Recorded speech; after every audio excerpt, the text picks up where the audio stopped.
प्रिय विद्यार्थियों, मैं डॉक्टर मंजुनाथ उडुपा, श्री वेंकटरमण स्वामी कॉलेज बंटवाल का सहायक प्राध्यापक आपके सामने मंगलूरु विश्वविद्यालय द्वारा द्वितीय वाणिज्य पदवी यानी 4th सेमेस्टर बीकॉम के निर्धारित पाठ्यक्रम रक्षाबंधन नामक नाटक का सारांश एवं विशेषताएं प्रस्तुत करता हूं।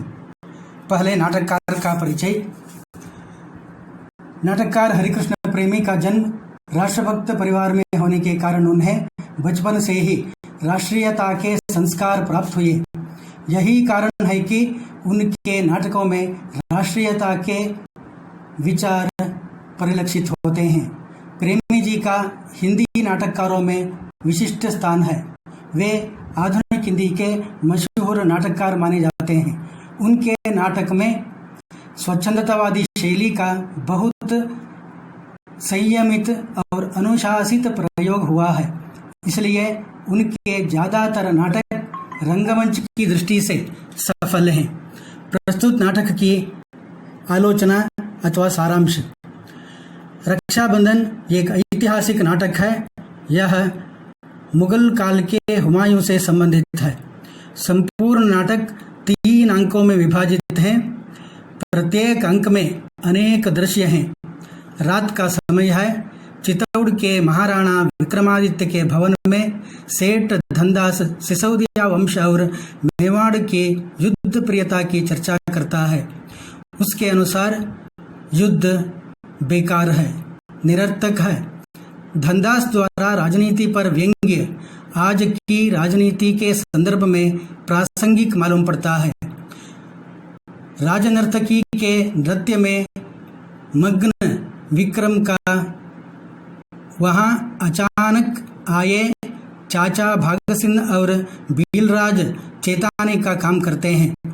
विक्रम भीलराज का जातीय दृष्टि से अपमान करता है तो माँ जवाहरबाई डांटती है। वाद विवाद होता है तो कर्मवती जो सांगा की दूसरी पत्नी है उसे रोकती है और देश को चारों ओर से घेरे शत्रुओं युद्ध करने के बारे में चर्चा करती है। विक्रम राष्ट्र रक्षा का संकल्प लेता है। भीलपुत्री श्यामा महाराणा विक्रम के बड़े भाई रतन सिंह की बहू है। एक ही दिन के लिए वधू बनी थी। दूसरे ही दिन युद्ध विचार करने आए। बुलावे पर देर से जाने के कारण उसके पति कुमार को पिता रतन सिंह ने अनुशासन के उल्लंघन का कारण देकर मृत्युदंड दिया था। उसके क्षणिक सुहाग की निशानी उसका बेटा विजय सिंह है। छोटकाई नागिन की तरह रहने वाली श्यामा की मोहनिद्रा चारणी के देश प्रेम भरे शब्दों से दूर हो जाती है। वह जान लेती है कि देश क्षुद्र स्वार्थ से सदा ऊपर है। तीसरे दृश्य में विक्रम और चांद खां मनुष्यता के अधपतन पर चिंता करते हैं। चांद खां को लौटाने के लिए बहादुर शाह से आए पत्र को विक्रम टाल देता है। वह चांद खां को न लौटा कर युद्ध के लिए तैयार होता है। उसके अनुसार लड़ाई धर्म के लिए, व्यक्तिगत स्वार्थ के लिए दुनिया में होती है। अपने धर्मगुरु शाह शेख की बात बहादुर शाह नहीं सुनता। वह पुर्तगाली गवर्नर से युद्ध के लिए सहायता मांगता है। इस प्रकार बहादुर शाह अपने षड्यंत्र के द्वारा विदेशी ताकत का सहारा लेकर बेकसूर चित्तौड़ पर आक्रमण कर लेता है। दूसरी ओर मेवाड़ के पास लड़ने के लिए उतनी सैनिक शक्ति नहीं है। कर्मवती सभी लोगों से मातृभूमि की रक्षा करने की प्रार्थना करती है। मेवाड़ को संकट से बचने के लिए अथवा बचाने के लिए हुमायूं को वह राखी भेजती है। सेठ धनदास की पत्नी माया पति के हृदय में राष्ट्रभक्ति जगाने में सफल होते हैं। मेवाड़ के वीरों के बाल बच्चों के पालन पोषण के लिए संपूर्ण धनराशि के सदुपयोग का निर्णय लिया जाता है। इस प्रकार ग्रामवासी चिंता से मुक्त होकर लड़ाई में शामिल होने के लिए तैयार हो जाते हैं। हुमायूं अपने दरबारियों के साथ भाईचारा मोहब्बत की बात करता है। वह मानता है कि मोहब्बत और यकीन पर ही यह दुनिया टिकी है। इसी बीच कर्मवती की राखी आती है। एक सच्चे मुसलमान होकर हुमायूं बहन कर्मवती के रिश्ते को गौरवपूर्वक स्वीकार कर लेता है। युद्ध की तैयारी का आदेश दे देता है। श्यामा भी जौहर में प्रवेश करना चाहती है, पर कुछ राजपूतियों के संकीर्ण मनोबल के कारण आग में प्रवेश न करके गरीबी, रोग, भूख और दीनता के विरुद्ध लड़ने का निर्णय करती है। बेटे को भी सामान्य सैनिक की तरह लड़ने का आदेश देती है। बहादुर शाह विदेशी ताकत के साथ मिलकर मेवाड़ को नष्ट-भ्रष्ट करता है। जवाहर भाई, कर्मवती का भाई अर्जुन आदि लड़ने वीरगति प्राप्त करते हैं। लड़ते लड़ते वीर मरण को हासिल कर लेते हैं। जवाहर भाई वीरगति प्राप्त करने के पहले विजयी को पहचानती है। तब विजयी एक दिन के लिए युवराज बनता है। बहादुर शाह से लड़ने निकलता है हुमायूं। उधर शेर खां दिल्ली को सामान्य के संकट में डालता है, दिल्ली के लोगों को संकट में डालता है, पर हुमायूं दिल्ली के सल्तनत से बढ़कर इंसानियत और मोहब्बत पर विश्वास रखता है। मेवाड़ की रक्षा के लिए कटिबद्ध होता है। कर्मवती मेवाड़ की विषम स्थिति का अवलोकन करती है। बाघ सिंह को राजमुकुट पहनाकर चांद का को मेवाड़ से सुरक्षित निकलने की सलाह देती है। 12,000 विशेषकर 12,000 राजपूतनियों के साथ कर्मवती जौहर की आग में प्रवेश करके बाघ सिंह तथा बचे वीरों को निर्भय तथा चिंता मुक्त होकर लड़ने की प्रेरणा देती है। प्राणों की रक्षा के लिए किले से बाहर निकले विक्रम बहुत पछताता है। धनदास किसी तरह मनाकर उसे मेवाड़ की गद्दी पर बिठाने को चाहता है। विजयी होकर भी बहादुर शाह मेवाड़ियों के देश प्रेम के आगे हार जाता है। उसने अपने पिता मुबारक खां का बदला लेने के लिए युद्ध किया था। इस प्रकार बदला लेने के लिए ही इसने युद्ध किया था मेवाड़ पर। युद्ध के दुष्परिणामों की ओर इशारा करना भी नाटककार का आशय रहा, पर राजपूतियों के भस्म और मेवाड़ के भग्न खंडहरे के अलावा उसे कुछ भी हाथ नहीं लगता। हुमायूं बहादुर शाह को हराकर मेवाड़ के सिंहासन पर फिर से विक्रम को बिठाता है। वह कहता है कि मेवाड़ पर सिसोदिया वंश के सिवा कोई दूसरा शासन नहीं कर सकता। हुमायूं की उदारता और महानता की प्रशंसा करते हुए विक्रम कहता है, हिंदू और मुसलमान दोनों नाम धोखा है। हमें अलग करने वाली दीवारें हैं। हम सभी हिंदुस्तानी हैं। नाटक की केंद्रीय संवेदना भी यही है, केंद्र बिंदु भी यही है।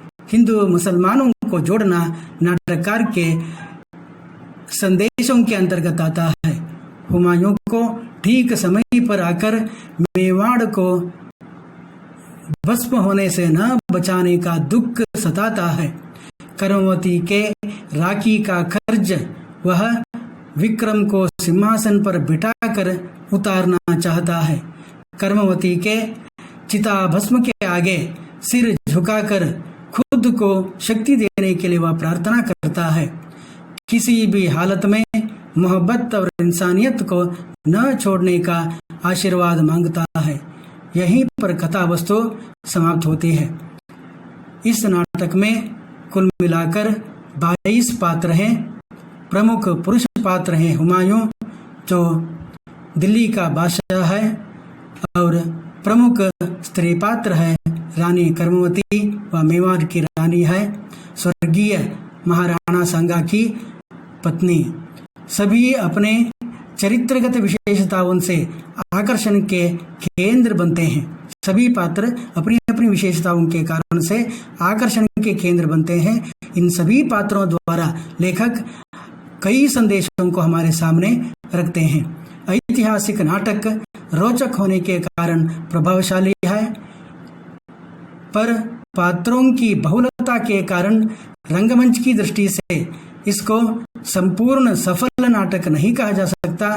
फिर भी आधुनिक तंत्रज्ञान के सहारे रंगमंच पर इसका सफल प्रदर्शन हो चुका है। हास्य व्यंग्यपूर्ण तथा गंभीर एवं परिपूर्ण संवादों के कारण नाटक में रोचकता आ गई है। इस दृष्टि से नाटक प्रभावशाली है। उद्देश्य की दृष्टि से देखा जाए तो रक्षाबंधन की रचना हिंदू मुस्लिम एकता, जातीय एकता, देशभक्ति की भावना से संबंधित है और बड़ी कुशलता से अपने आदर्शों और श्रेष्ठ जीवन मूल्यों को यहाँ प्रतिपादित किया गया है। आधुनिक युग के इस कालखंड में यथार्थ के नाम पर मनुष्य के कुत्सित अथवा बुरे नीच क्रियाकलापों को ही साहित्य में प्रस्तुत किया जाता है। वहाँ रक्षाबंधन जैसे मानवीय मूल्यों से भरे नाटकों का महत्व स्वतः प्रमाणित हो जाता है। जो साहित्य मनुष्य के उत्थान अर्थात उन्नति के लिए सहायक होता है वही सत्साहित्य कहलाता है, श्रेष्ठ साहित्य कहलाता है। अवश्य ही यह नाटक श्रेष्ठ नाटक के अंतर्गत आ जाता है। वैसे ही नाटक की विशेषताएं, जहां हम नाटक की विशेषताओं के अंतर्गत ध्यान देते हैं तो पता चलता है कि नाटक के हर पात्र आदर्श हैं। हर पात्र द्वारा कई संदेश व्यक्त हुए हैं। जैसे हम श्यामा को देखते हैं, वह बता रही है जीवन की विविधताओं के एकीकरण का नाम है। जीवन विविधताओं के एकीकरण का नाम है। वह चिता में कूदकर मरने के बदले लोगों को दुख, भूख, रोग एवं अधीनता के विरुद्ध लड़ने का संदेश देती है। वह यह भी कहती है देश क्षुद्र स्वार्थ से ऊपर है। वैसे ही जैसे हम हुमायूं को देखते हैं कि हुमायूं प्रस्तुत नाटक का नायक है। वह कर्मवती के चिताभस्म के आगे झुक जाता है। उसे दुख इस बात का है कि वह समय पर आ नहीं सका और कर्मवती की रक्षा नहीं कर सका। वह पश्चाताप व्यक्त करने के द्वारा अपने व्यक्तित्व को ऊपर उठाती है। हुमायूं उस संदर्भ में पश्चाताप को व्यक्त करता है। उस पश्चाताप के माध्यम से अपने व्यक्तित्व को ऊपर उठाता है। वह मानता है कि यह दुनिया मोहब्बत एवं यकीन पर ही टिकी है। वैसे ही और एक प्रधान पात्र है इस नाटक में, माया। वह आदर्श पत्नी बनकर सामने आती है। उसका पति मेवाड़ का एक सेठ है, धनदास। वह अपने पति को बदल देती है।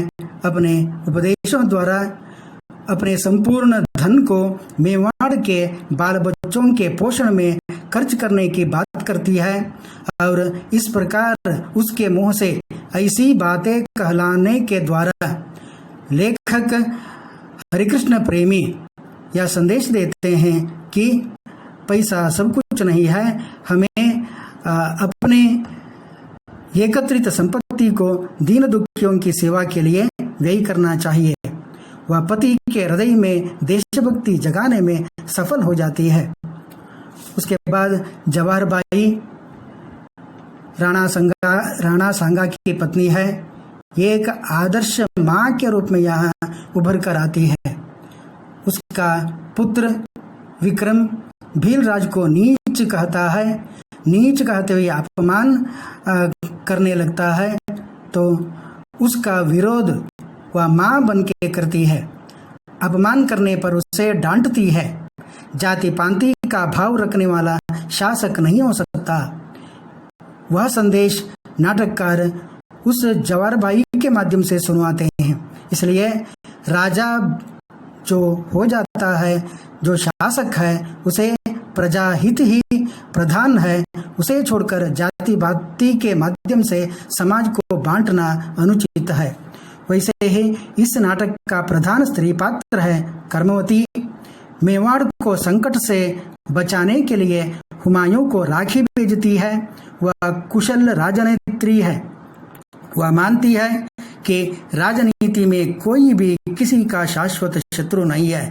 इसलिए इन वक्त पर हुमायूं को राखी भेजकर देश रक्षा की कोशिश करती है। संकट की घड़ी में राखी भेजकर, विशेषकर संकट की घड़ी में मुसलमान को राखी भेजकर एक मुसलमान के हृदय की परीक्षा करती है। उस परीक्षा में वह हुमायूं सफल भी हो जाता है। दुनिया वासियों को यह दिखलाता है कि मुसलमान भी प्यार करना जानते हैं अथवा मुसलमान भी मोहब्बत को आदर देना जानते हैं। यहाँ वैसे ही राखी के माध्यम से हिंदू मुसलमानों को जोड़ने का प्रयत्न कर्मवती के माध्यम से नाटककार करते हैं। कर्मवती हिंदू बहन है, हुमायूं मुसलमान भाई है। हिंदू बहन मुसलमान भाई को राखी भेजने के माध्यम से उस संकट की घड़ी में देश की रक्षा का विचार करना यहाँ की मौलिकता है और इसी विचार को हमारे सामने रखने के लिए वे यह प्रयत्न करते हैं, हमारे सामने यह आदर्श नाटक रखते हैं। वैसे ही हुमायूं के बारे में और एक बात है, वह उदारता एवं महानता का प्रतीक है और उसकी उदारता और महानता की प्रशंसा करते हुए विक्रम एक बार कहता है, हिंदू और मुसलमान दोनों नाम धोखा है, हमें अलग करने वाली दीवारें हैं, सभी हिंदुस्तानी हैं। यहाँ ध्यान देने की बात यह है कि हिंदू शब्द का यह भी एक अर्थ है, ही का अर्थ है हिम, दू का अर्थ है बिंदु, हिम बिंदु इसका अर्थ है कश्मीर से लेकर कन्याकुमारी तक रहने वाले सभी हिंदू हैं, सभी हिंदुस्तानी हैं। इस प्रकार हम सब एक हैं। इस विचार को अपने मन में रखकर इसे समस्त समाज के लोगों तक पहुंचाने के लिए नाटककार ने यह रचना की, प्रस्तुत नाटक की रचना की। तन्मूलक सबको जोड़ने का उन्होंने सराहनीय प्रयत्न किया। असल में नाटक की केंद्रीय संवेदना ही हिंदू मुस्लिम एकता है। हुमायूं को ठीक समय पर मेवाड़ को न बचाने का दुख था, इसलिए वह कर्मवती के राखी का कर्ज विक्रम को सिंहासन पर बिठाने के माध्यम से उरण होना चाहता है, रण से उरण होना चाहता है। कर्मवती के चिता भस्म के आगे सिर झुकाकर खुद को शक्ति देने के लिए वह अल्लाह से प्रार्थना करता है। यहाँ कुल 22 पात्र हैं। प्रमुख पुरुष पात्र हुमायूं है तो प्रमुख स्त्री पात्र कर्मवती है। सभी पात्र अपनी निजी विशेषताओं के कारण आकर्षण के केंद्र बनते जाते हैं। यह एक सोद्देश्य नाटक है। यहाँ के प्रमुख उद्देश्य ये हैं: हिंदू मुस्लिम एकता, जातीय एकता, देशभक्ति की भावना जगाना, इंसानियत और मोहब्बत की रक्षा करना। यहाँ आदर्शों एवं श्रेष्ठ जीवन मूल्यों को प्रतिपादित किया गया है। जो साहित्य मनुष्य जाति की उन्नति के लिए सहायक होता, वही सत्साहित्य कहलाता है। अवश्य ही हरिकृष्ण प्रेमी का प्रस्तुत नाटक सत्साहित्य की कोटि में आता है। नाटक के माध्यम से लेखक हरिकृष्ण प्रेमी यह भी संदेश देते हैं कि आदमी अपने जन्म से नहीं बनता, अपने कर्म से बनता है। उदाहरण के तौर पर श्यामा सामाजिक दृष्टि से भीरणी होने पर भी उसके माध्यम से जो संदेश लेखक सुनवाते हैं वह प्रातः स्मरणीय है। हमें ध्यान देना होगा कि देश क्षुद्र स्वार्थ से ऊपर है। चिता में खुद मरने के बदले लोगों को दुख, भूख, रोग एवं अधीनता से विरुद्ध लड़ना भला है। जीवन विविधताओं के एकीकरण का नाम है। युद्ध के दुष्परिणाम की ओर भी इधर लेखक ने इशारा किया। मोहब्बत और यकीन पर भी यह दुनिया टिकी है। ये सभी उनका संदेश है। इस प्रकार हम देखते हैं प्रेमी का यह नाटक सही अर्थ में सौद्देश्य है। इतना बताकर मैं अपना संक्षिप्त व्याख्यान समाप्त करता हूँ। धन्यवाद।